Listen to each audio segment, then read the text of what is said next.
والے دنوں میں جو پاکستان کو جس دلدل میں پھنسا ہوا ہے جو نکال سکتے ہیں، اور وہ آپ سب آج جو پاکستان کے وکلا ہیں.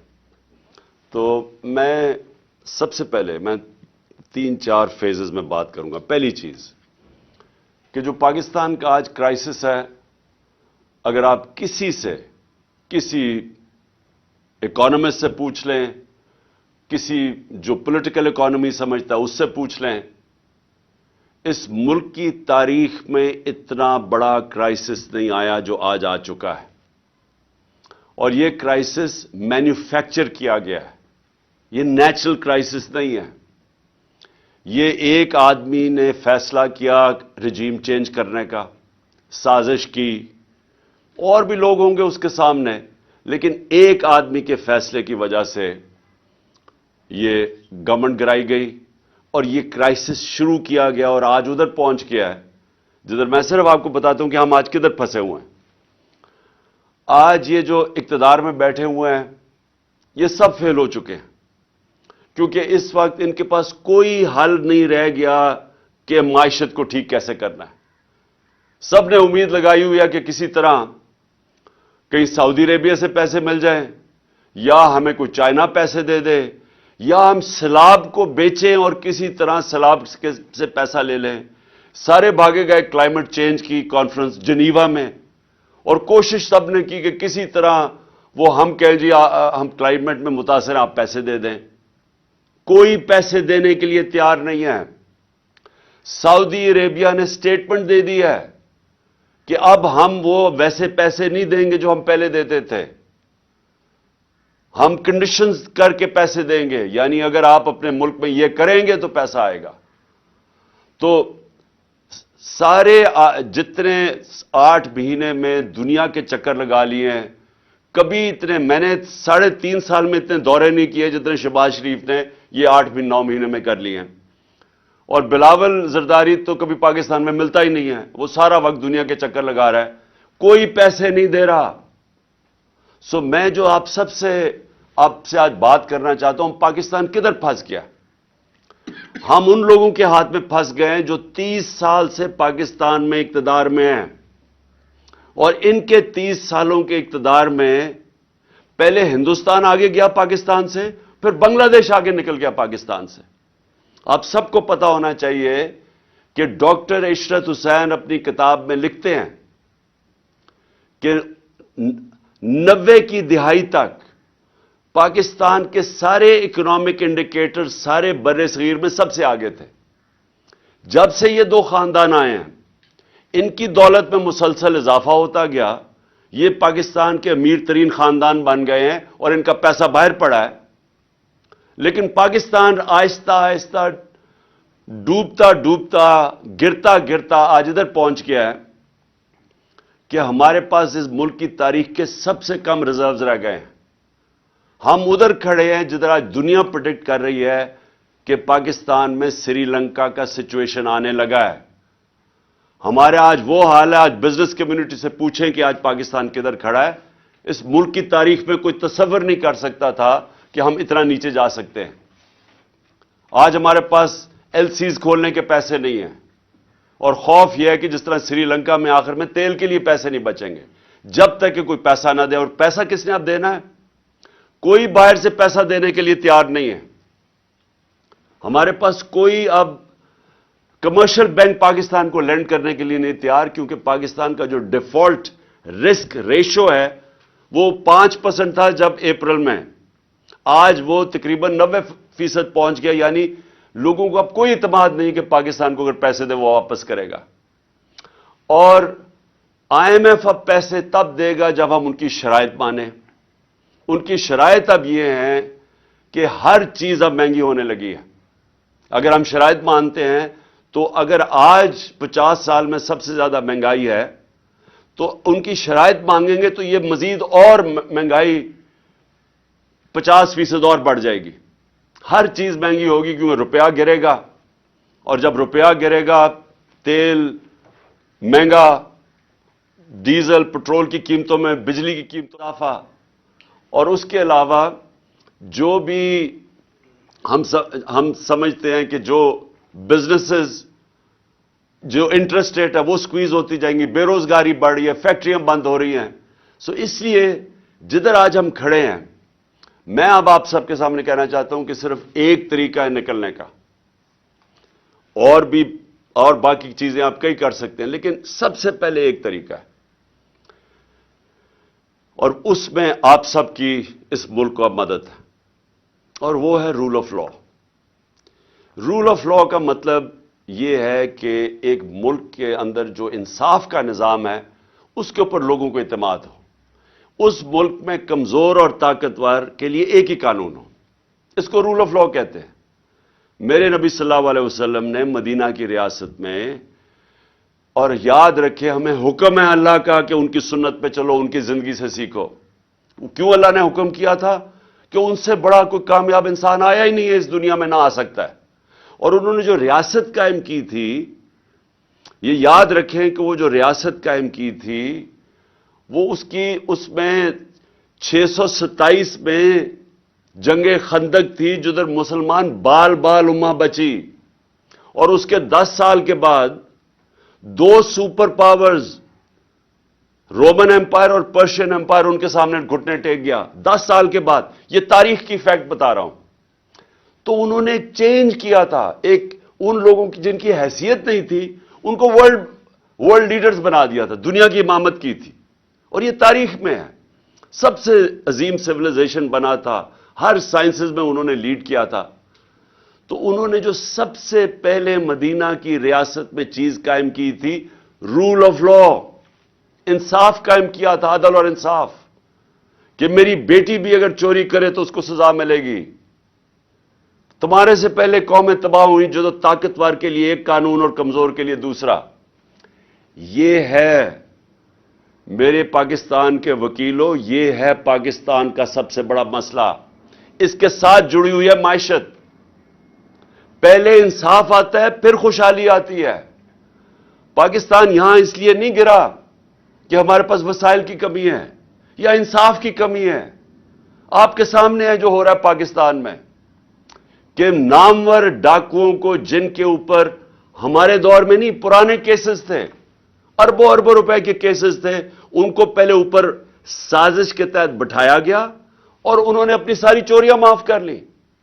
مجھے بتائیں دنیا میں مجھے کوئی ایک, اور مجھے اللہ نے موقع دیا کرکٹ کے ذریعے 20-25 سال ساری دنیا میں نے دیکھی ہے, برطانیہ میں کرکٹ کھیلا, ان کا سسٹم دیکھا. ایک مجھے خوشحال معاشرہ بتا دیں جس کو ہم ڈیولپڈ ورلڈ کہتے ہیں, مجھے ایک بتا دیں جدھر طاقتور نے, کسی ایم این اے نے, منسٹر نے, بڑے لوگوں نے چوری کی ہو پبلک کے پیسے کی اور اس کو معافی ملی ہو. ایک مجھے ملک بتا دیں جس کو این آر او دیا ہو انہوں نے. تو ہم تو وہ کر رہے ہیں کہ ہمارے 1500 سال پہلے نبی صلی اللہ علیہ وسلم نے کہہ دیا تھا کہ اگر طاقتور چوری کرے گا اور اسے نہیں پکڑو گے اور صرف کمزور کو جرم میں پکڑو گے تو ملک تباہ ہو جائے گا. آپ کے سامنے اب حالات ہیں. انہوں نے جو ملک, اور آپ اکنامک سروے آف پاکستان دیکھ لیں, جو سب سے تیزی سے ترقی کر رہا تھا اپنی 17 سال کے بعد, تیسرے سال 5.7% گروتھ ریٹ اور چوتھے سال 6% گروتھ ریٹ, انڈسٹری گرو کر رہی تھی, ایکسپورٹس گرو کر رہی تھی, ہماری اور بڑھ رہی تھی. تو یہ جو آپ کا اثاثہ, یہ یاد رکھیں, اب کوئی اس ملک کو نہیں نکالے گا اس دلدل میں سے سوائے بیرون ملک پاکستانی. یہ اگر ہم نے اس سے نکلنا ہے, یہ جو بھی آپ کو کوئی کہہ رہا ہے نا, دنیا کا بہترین اکانومسٹ لے آئیں, وہ مجھے سمجھائے کہ ہمارا جو ڈالر گیپ ہے وہ کیسے پورا ہوگا. ہمارا مسئلہ کیا ہے کہ ہم نے کبھی ایکسپورٹس کے اوپر زور ہی نہیں لگایا. نون لیگ کے پچھلے 5 سال میں ایکسپورٹس بڑھی نہیں. جب یہ 99 میں گئے تھے تب بھی ایکسپورٹس نہیں بڑھی. تو جب دولت ہی نہیں آ رہی, ڈالرز نہیں آ رہا, تو ملک خوشحال کیسے ہونا ہے؟ تو ہم نے ایکسپورٹس کو تو بڑھانا ہے لیکن وہ ٹائم لگے گا. تو جو سب سے جو چیز کر سکتے ہیں بیرون ملک پاکستانیوں کی ریمیٹنسز اور انویسٹمنٹ لے کے آنی ہے. یہ اصل بات سمجھیں. ابھی تک وہ ریمیٹنسز بھیجتے ہیں, انویسٹمنٹ نہیں بھیج رہے. جب ان کے پلاٹس کے اوپر قبضہ ہو جاتا ہے, کیونکہ یہاں قبضہ گروپ پھیل رہے ہیں اور رول آف لا نہیں ہے, تو وہ سرمایہ کاری کیسے کریں گے؟ تو آپ سب وہ کمیونٹی بیٹھی ہے جو بات سمجھتی ہے میں کیا کہہ رہا ہوں. میں نے آج تک کبھی برطانیہ کے اندر جتنی میری 20-25 سال زندگی گزاری کبھی کسی قبضہ گروپ کا نام نہیں سنا. میں نے یورپ میں کبھی قبضہ گروپ نہیں سنے, امریکہ میں کمیونٹی کبھی قبضہ گروپ نہیں ہے. یہ مڈل ایسٹ میں آ جائیں, یہاں جو آپ کے ورکرز ہمارے جو وہاں کام کرتے ہیں, کبھی سعودی عربیہ میں سنا ہے قبضہ گروپ ہے, کبھی دبئی میں سنا ہے قبضہ گروپ ہے. کیوں جا کے پاکستانی یہاں فیکٹریاں نہیں لگاتے, دبئی میں چلے جاتے ہیں, سعودی عربیہ میں چلے جاتے ہیں, ملیشیا میں فیکٹریاں لگا دیتے ہیں؟ کیوں پاکستانی یہاں سے مر کے نکلتے ہیں باہر کئی دفعہ فراڈلنٹ ویزے لے کے, لیکن وہاں جا کے خوشحال ہو جاتے ہیں برطانیہ میں, یورپ میں؟ کیوں جاتے ہیں؟ کیونکہ وہاں رول آف لا ہے, وہاں ان کی محنت کو پھل ملتا ہے. یہاں کیا ہے کہ سارے چور اوپر آ کے بیٹھ گئے ہیں. ہر پاکستان کا بڑا بڑا ڈاکو آج بڑے بڑے عہدوں پہ بیٹھ گیا اور لیگلی اپنے کیسز معاف کروا رہا ہے. یعنی قانون انہوں نے پاس کیا اسمبلی میں جس کی کوئی پریسیڈنس نہیں ہے ڈیموکریسیز میں. اس کا کوئی مثال نہیں ہے کہ بیٹھ کے انہوں نے ایک شک بائی شک نیب کے اندر چینجز کیے ہیں جسے ایک منٹ سے بچ گیا. اور چوریاں, میں پھر سے ریپیٹ کرتا ہوں, یہ جو کرپشن ہمارے دور کے نہیں ہیں, یہ پرانے ہیں. یہ ان کے اپنے دور کے سارے کیسز ہیں جو انہوں نے معاف کروا لیے. اب پہلے مشرف نے معاف کیے, اب جنرل باجوہ نے ان کو پورا موقع دیا NRO2 دینے کا. اب میرا سوال یہ ہے کہ جب تک ہم سب مل کے اس رول آف لا کے لیے جنگ نہیں لڑیں گے, یہ جہاد ہے.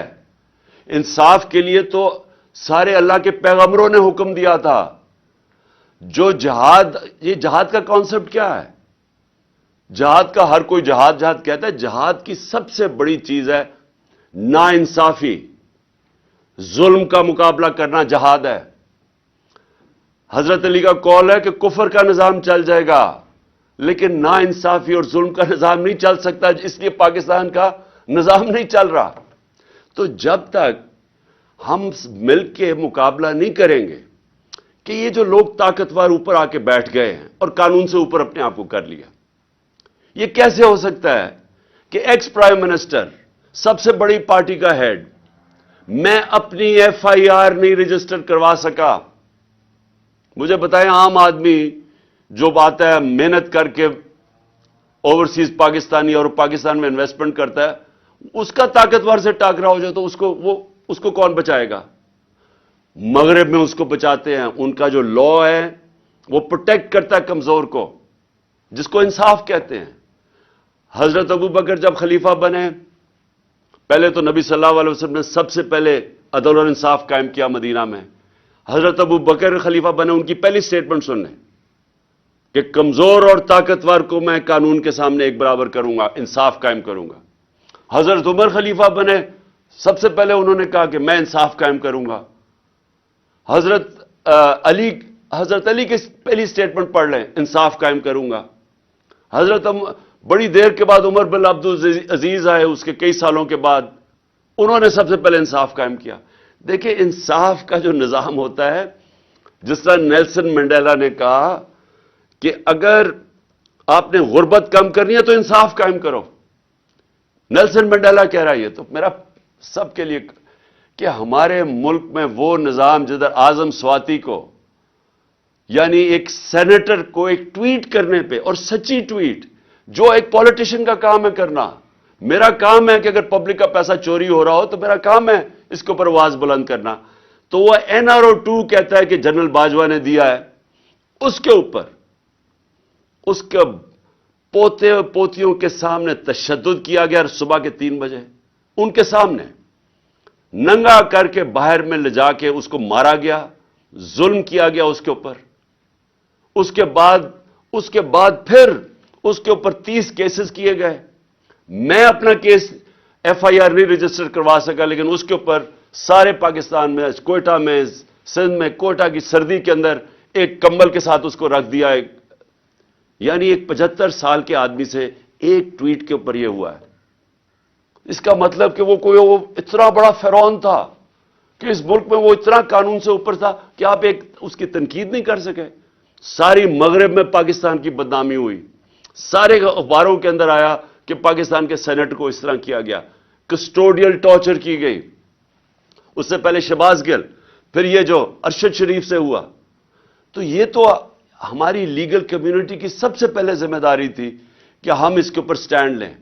اور میں آج آپ کو کہہ رہا ہوں کہ یہ اب پاکستان جدھر آ کے کھڑا ہو گیا, اللہ نے ہمیں چیلنج کر دیا, یا تباہ ہو یا اپنے آپ اپنی اصلاحات کرو, یا اس ملک میں انصاف کا نظام لے کے آؤ, رول آف لا, نہیں تو بربادی ہے تمہاری. کوئی پیسے دینے کے لیے تیار نہیں ہے. ابھی شہباز شریف کی ویڈیو ذرا دیکھیں, سارے ہندوستان کے چینلز پہ چلی ہے کہ جی ہندوستان سے تو جی بڑا, ہمارے سے بڑی 3 ہم نے جنگیں لڑی اور ہمیں مار پڑ گئی, ہمیں تو دوستی کرنی چاہیے, ہمیں تو جناب ہم نے تو اپنا سبق سیکھ لیا ہے. یعنی یہ اس ملک ہم گر گئے ہیں کہ ملک کا وزیر اعظم ہندوستان, جس نے کشمیر کے اوپر ظلم کیا ہے, جس نے کشمیریوں کا جو انٹرنیشنل کمیونٹی نے رائٹ دیا تھا, رائٹ آف سیلف ڈٹرمنیشن, وہ نہیں دیا, اور پھر اسٹیٹہڈ ان کی لے لی ہے, اور ہمیں ہی وہ جا کے کہہ رہا ہے کہ جی ہندوستان سے ہمیں تو بڑی دوستی کرنی چاہیے. کوئی فکر نہیں کہ کشمیریوں کی قربانیاں, کوئی فکر نہیں نظریہ پاکستان کے کسی مقصد کے لیے ملک بنا تھا. یہ آج حالت آ گئی ہے کیونکہ ہر جگہ پیسے مانگتے پھر رہے ہیں. اپنا پیسہ ان ساروں نے باہر رکھا ہوا ہے اور دوسروں کو کہہ رہے ہیں جی پاکستان میں پیسہ بھیجو. میں آج آخر میں اپنی لیگل کمیونٹی کو یہ کہنا چاہتا ہوں, دیکھیں یہ ہے جہاد, میں اس کو پالیٹکس نہیں سمجھتا, یہ انصاف کی جہاد ہے جو میں 26 سال پہلے لے کے نکلا تھا, انصاف کی تحریک. میں تب بھی, کیونکہ میں مغرب دیکھ چکا تھا, مجھے تو پتہ چل گیا تھا کہ امیر اور غریب ملکوں میں فرق ہی ایک ہے, کہ امیر ملکوں میں انصاف ہے, غریب ملکوں کے اندر انصاف نہیں ہے. فرق ہی ایک ہے, وسائل کی وجہ سے نہیں ہوتے.